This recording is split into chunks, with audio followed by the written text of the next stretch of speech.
G'day YouTube, my name's Lance and welcome to Bundy Bears Shed. Well, just as I start filming the shed starts crackling. Can you hear that? That's the shed expanding of the morning. Being a tin shed, it does get a little bit noisy and you get a bit deaf to it, but when you're filming something you certainly notice the expansion and contraction in the shed. So we have had a little bit of rain over the last couple of days. See, it's stopped now. A little bit of shed, a little bit of cloud, something like that. So, but anyway, look, first up is the weather report. We're back to days now that are 19 to 29, and this last week we had a few storms come through. Nothing major, but I sort of wanted to get the place mowed because with our camp and other things that have happened on wet weekends, we haven't had a chance to mow. So I came home a couple of afternoons through the week. I shouted myself an early one and jumped on the rider mower from 4 till 6:30 or something. So 2 afternoons and I got the rider mowing done all around the place. Then Friday afternoon it was dead as in at work, and yeah, just nothing happening. We've had a couple of really quiet weeks and we don't know why. It's just how it goes. It's a cycle, I believe. And so anyway, I thought, sitting here, I was sick of it for the day. I thought, oh bloody, it's just sitting here doing bugger all, I might as well go home. So they reckon there was a big storm coming Friday evening, so I come home and I jumped on the tractor and I went like buggery and slashed the whole paddock. We mow around the house and around the sheds here and the little orchard next door to Bundy Bears Shed here, and we mow that with the John Deere rider mower, and the rest of the paddock, you've seen in some of my clips in the past, we have a 2030 John Deere tractor that we slash it with. So I jumped on and I went like buggery and I got the slashing finished. Oh look, it must have been about 5 o'clock, probably took me a good 3 hours to do the slashing, and yeah, about an hour later in come the rain, so which was just timed perfectly, so I couldn't be happier that where we had a couple of frosts this year, the paddock was looking a bit dead, and there is some quite brown patches in it, but with the slashing and a bit of rain on top and dropping the seed down to mulch down and all that, we should have a beautiful green paddock in a month or so anyway, perhaps. So we had 26 millimetres in that storm, and yesterday was a showery day as well. I couldn't film in the shed here because of the rain on the roof, and yeah, it was just enough. There was only like 20 points in it, or 5 mil in it sort of thing, but it was just enough noise on Bundy Bears Shed here that it was yeah, no good for filming. So not to worry, today's Sunday morning and we're expecting storms over the next couple of days, so I thought I'd hop in early and just do a quick stew, what we can do anyway. With the gazebo that I got together the other day, for $75 on eBay I bought a new top for it. I'll give you a bit of a walk around that. Look, it's worked out a great job. There's even bits left over for spare parts. You know, all those spare parts, you complain about your shed being full of shit, but you have all these spare parts for things that you're never ever going to use. Well, that's what we're doing. We're just going to put them aside, put them in a drum for the moment and tuck them aside, and probably in 30 years time we'll throw them out. But can't bear to throw them out now. So.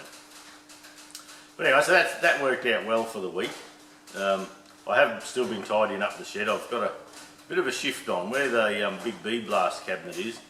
It just makes a mess, and I was on a Keith Fenner's video the other day on Facebook, I think it was, and he's got a cabinet there and he's got a milling machine next to it, and there's no leaks at all. And look, I haven't got any leaks in mine except for when you pull the lid up. I've got a big door that you pull up, and you've got to try and bash in there because when you pull the door up, stuff drops down onto the floor and it makes all the stuff around it a bit dirty. So it's near the big lathe over there, so I've always got the big lathe covered up in a sheet, keeping the dust away, and that works pretty well. But yeah, it's just the stuff gets everywhere. So over near the parts washer, out near the back door where I can hose it all down, I'm going to clear a spot over there and try and shift the big bead blaster over there. There'll be a couple of benefits to it. There's one, I won't have it near anything else. Like I've got a pan brake folder near it that's always dusty, and every time you want to use it, you got to, not that I use it that much, but you got to give it a good clean up, and yeah. So I just can't. When I put it together, I actually sealed all the joints. Like they're all siliconed up. I use Sikaflex on them, and all the joints are sealed both sides. It's just this lifting the door up, and it doesn't lift straight up. It sort of comes out as it comes up, and it's got a couple of lips there, and often a little bit of sand gets stuck on those lips, and you run your hand up with the glove to try and clean it off and give it a bump before you lift it up. But I'm still finding it a messy bit of a thing. And then when you got to get round the back, it's got a big cyclone round the back, and when you get round to that and you drop the flap to let any dust and that out, then you can pull the filter out to service it. That drops dust everywhere too. So it's a great tool. Barely a weekend goes by that I wouldn't use that bead blaster. They're just a terrific thing. But this one, it's messy along the front of it all the time. So I'm always sweeping up around it. And I haven't swept for some time around it, and so it's going to be shifted. So whether that gets done this week or not, who knows? It needs. I've started to move a bit of the gear out of the place, so I'm in that mid-term place. When you just have a plan and you start to move something, and there's just shit everywhere for a while. Well, I'm in the shit everywhere phase at the moment, but not to worry. We'll see how we go. Early in the week we hit 4,000 subscribers, so how's that for a bloody old shed in Bundaberg? Yeah, I was pleased to see 4,000. When we first started doing these a couple of years ago, I started off, I just did the fuel injection. I did one on a John Deere coupler and then the fuel injection pump, and it was just to help people how to do a few odds and sods on their tractors. And then I swung across and started showing my machining, and away we've gone from there. And it's been a great experience so far, and we've met a lot of people. People we would have had no reason to have any contact with before now speak to us on a regular basis, so we're grateful for that. So everyone that subscribes and watches the channel and leaves a few comments, thanks very much for your support. Yeah, hopefully we can double that and triple that, and yeah, we're not planning on going anywhere soon, so we'll still hang around and annoy shit out of you once a week, hopefully. So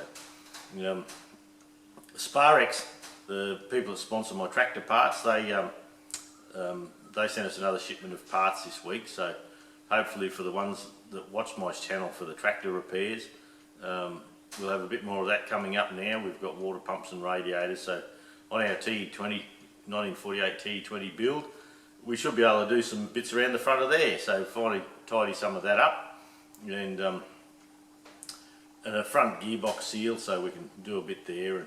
And we're getting to the steering box. I ordered some parts for the steering box, and we're getting up there. I've had a few requests for the steering box, so yeah, we'll get there soon. So a few tractor videos coming up, hopefully. We're doing the kingpin bearings coming up and the wheel bearings, and I've got to turn up. Well, I'm going to try and turn up a little bush installing tool for the kingpin bushes, so that should be okay. But in the meantime, I'm trying to get a couple of little things finished that I've started that I just seem to walk around and I find other stuff to do all the time. And one of them's the Hare and Forbes arbour press here, the 3-ton arbour press. So I did a little bit on that last week, and I did the ratchet on the main rack. That works well. This week what I hope to do is stick the handle in, put 3 grooves in the handle for a detent, and hopefully we can drill all this main pinion out and drill it down the end here and put a detent in there. Now it sounds quite easy to do, and I believe it is easy to do, but the problem part for me through the week has been finding a spring setup that would do the job without going and buying a special spring or something like that. I was hoping to use something that I had around the place, and I looked at all sorts of shapes and sizes of springs to work out what size we did and how much tension we needed and all that sort of thing. So what I finally found is Brian from BBLO CO2, Brian, He's a John Deere mechanic like myself, fixes them egg and lettuce tractors. And on those 6000 series, 61, 2, 3, 400 to 6900, well, the ones with the screw-in couplers on the remotes or your selective control valves at the back, I have a heap of these around as we were doing an exchange program on them.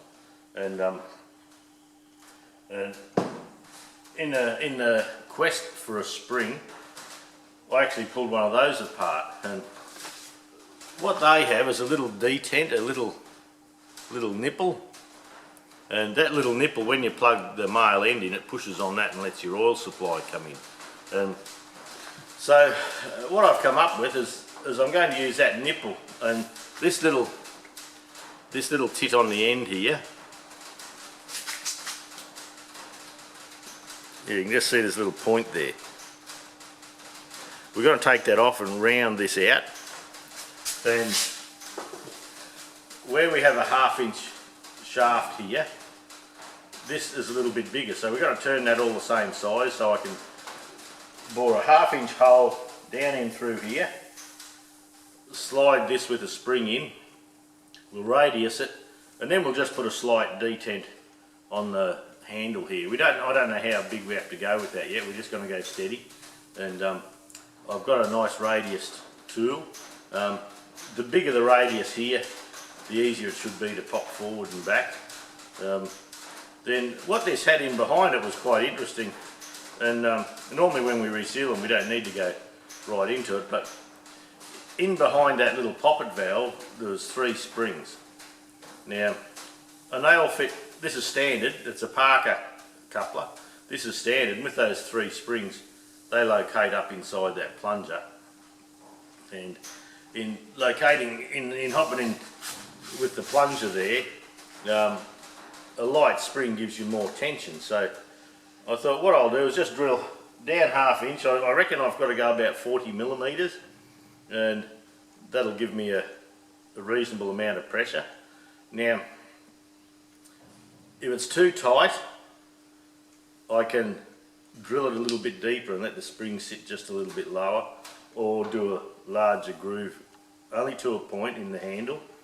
And if it's not quite tight enough, I can put a shim under here and I can shim it up. There's no screw adjustment on this.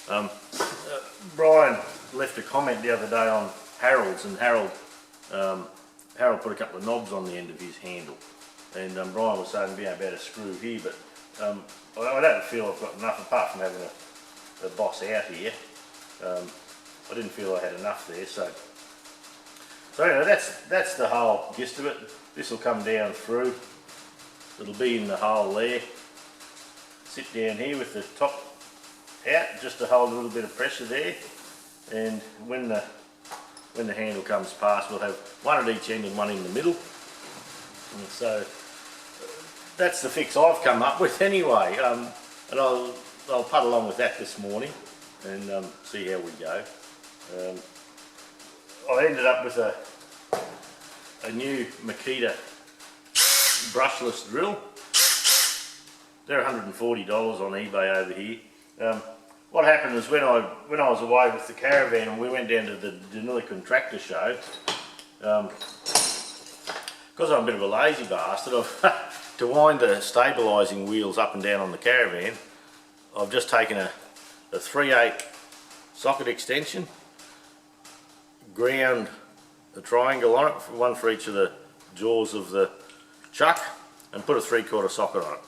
And when I need to roll the legs up and down to stabilise the caravan, you just pull them out, they'll drop down, then you just bzzz, and back and forth. But when I went away, the little mechanism that clicks across from forward to reverse, it sits through the centre here, that broke. And I came home a week or two ago and pulled this all apart, and I've got it so now it just drills, it can't reverse. So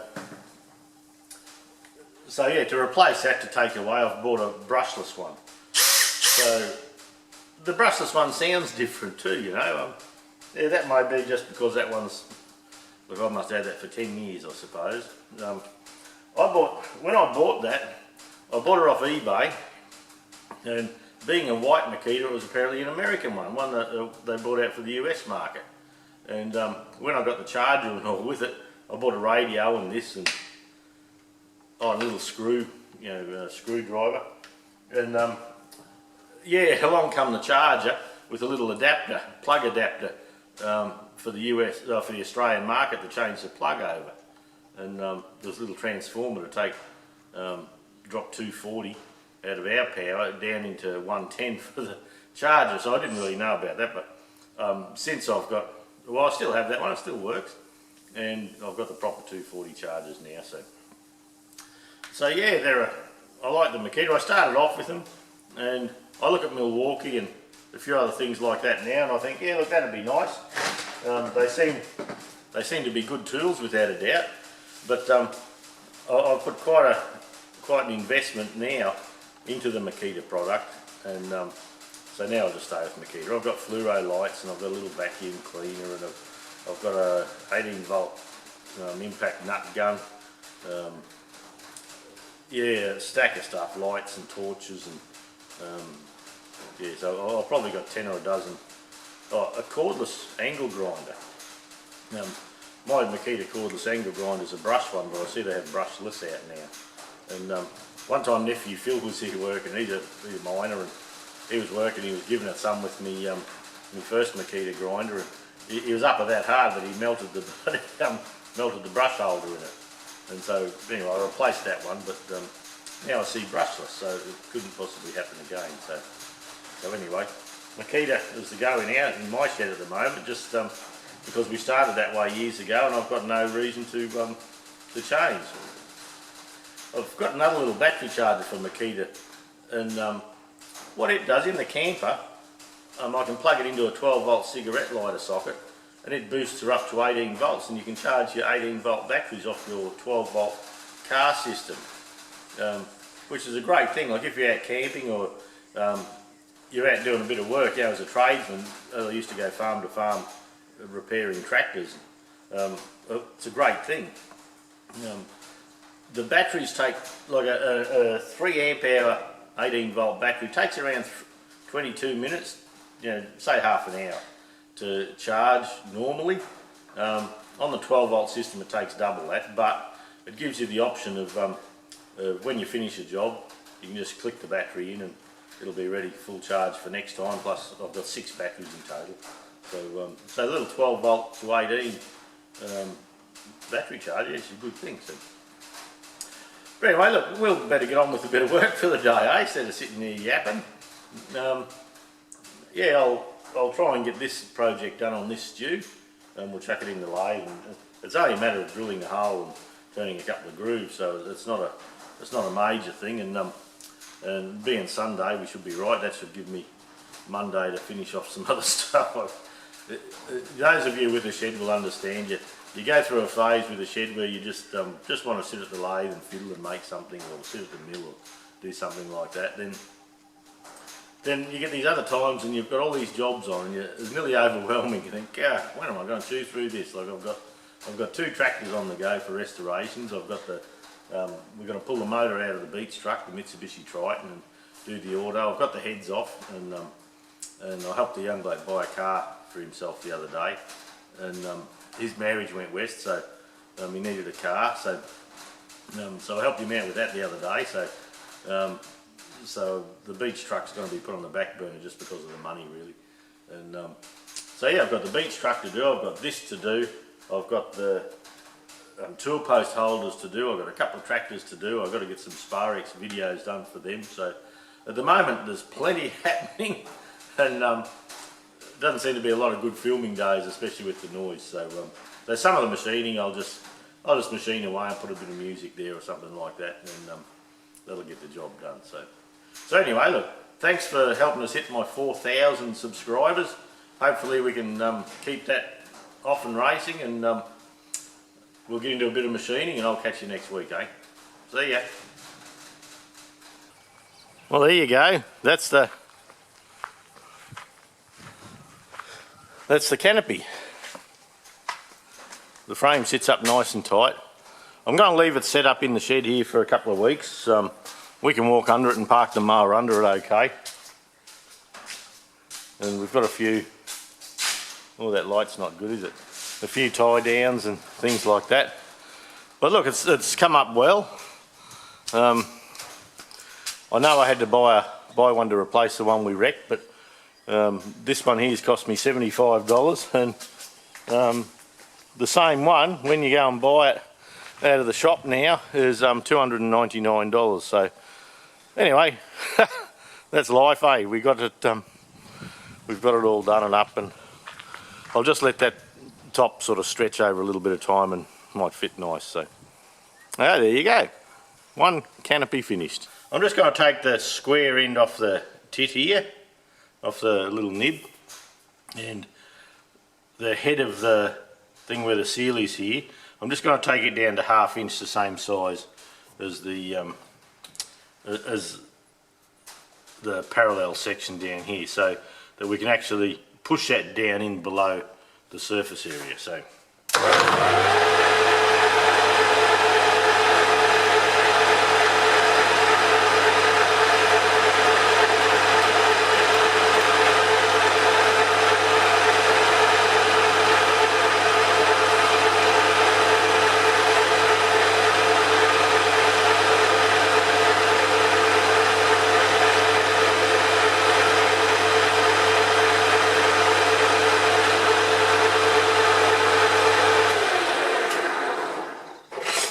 that's it, we're down to the 1/2 inch. I'll just round this out by hand with a file.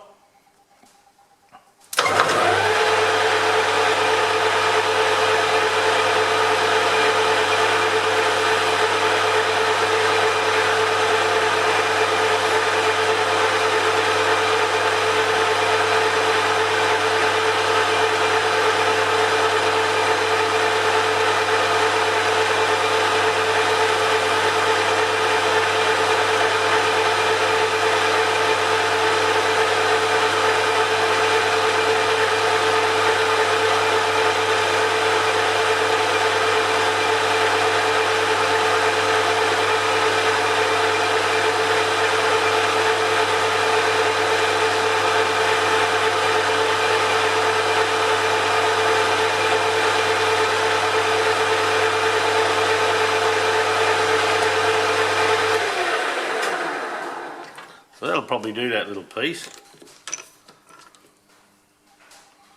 We have a rounded top on it. It's not quite a ball, but there's plenty of ramp there. And this little side is level with down here close enough now, so when we push it in as a plunger, it should be okay. So what we'll do now, we'll put the handle in. We'll try and just a light little nipple, or not light little groove for that nipple to sit into. And yeah, we'll see how we go with that. Now I've got a 10mm carbide tip in here, and that's as close as I go to this round shape. Now I've marked it with nail polish. Daughter gave me a heap of bottles of nail polish at a colour they don't use anymore, so it's not, no, it is not really mine. And, well, I don't wear that colour anyway. Yeah. So what we'll do, we'll just put a light groove in to start. We can always go a bit heavier, but I'll try and profile it a little bit to match this. We don't want it really hard. We just want it to hold the weight of the handle really. So we'll give it a go and see what we come up with.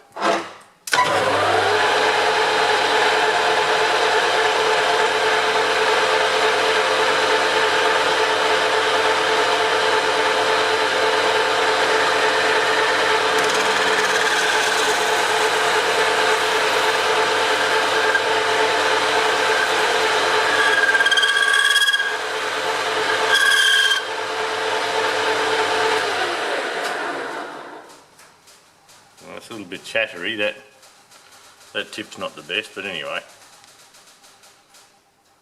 And as you go in, you get a larger and larger surface area, so that's where the chatter comes from.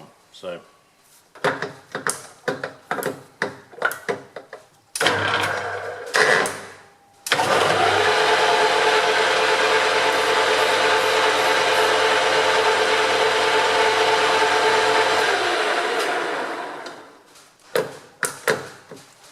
trying to speed all this up a little bit, I think, see if it helps.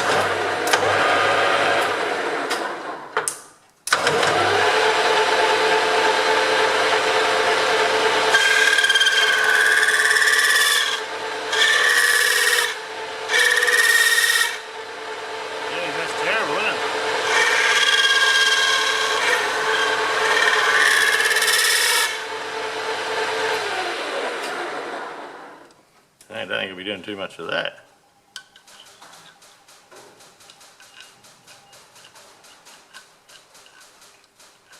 That seems to run okay there. It's a pretty shitty cut, but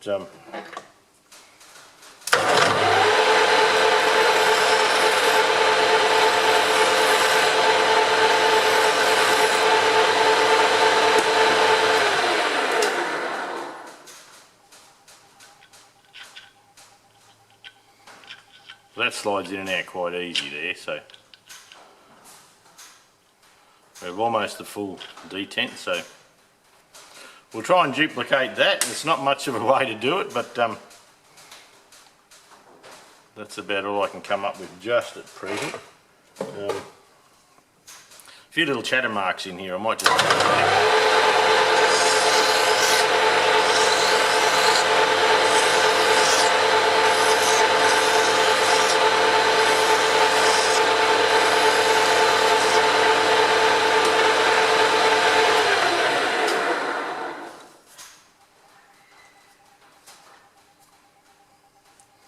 Where did I put that? Okay, that's not fitting too bad. It feels like it'll slide easy enough. It'll just depend on the tension I can put on that handle now. So, alright, we'll do the others and come back.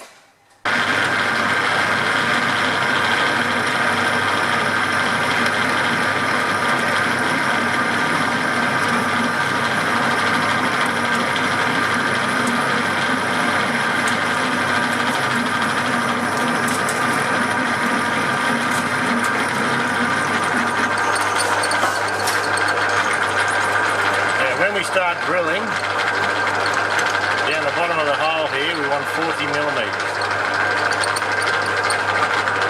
There we go, just starting there. I think I'll bring the tailstock up a bit closer.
Must be a little step there yet. Alright, I might have a look, I might just chuck a little 1/2 inch ream down through, just so we've got a nice hole, and we'll go from there. Okay, we'll just run a slightly larger drill in.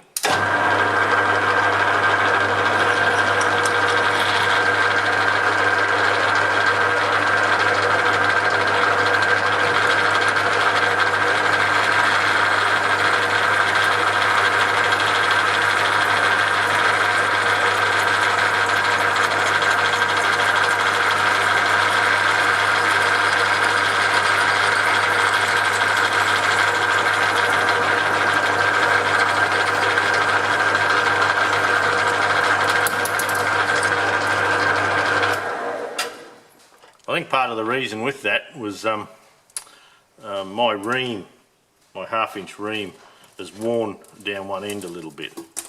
So it's probably something I need to address in time, but I'll wait till I got a job for it. It doesn't seem to worry it that much quite often, so we'll just clean the hole. Bit of possum piss.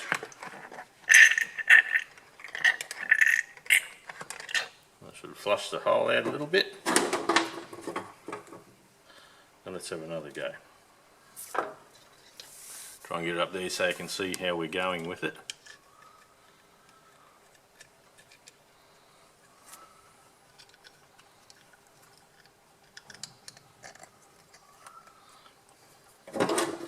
Now that feels okay. We can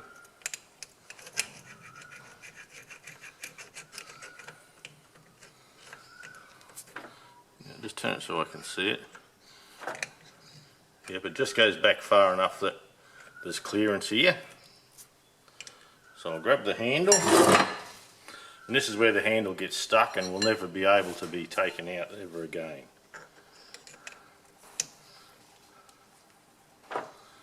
Get it up here and see if I can not bash the camera around too much.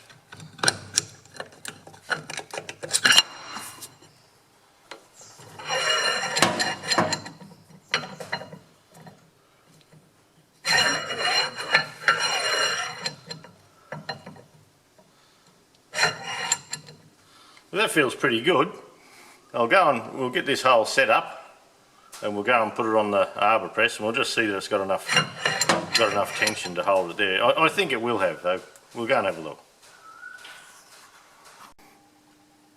Well, there we go. There we got the handle, stays there. Takes a bit of pushing.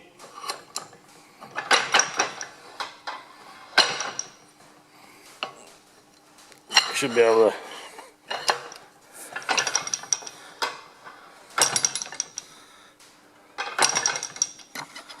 I'm trying to do one-handed and I'm probably not keeping you in.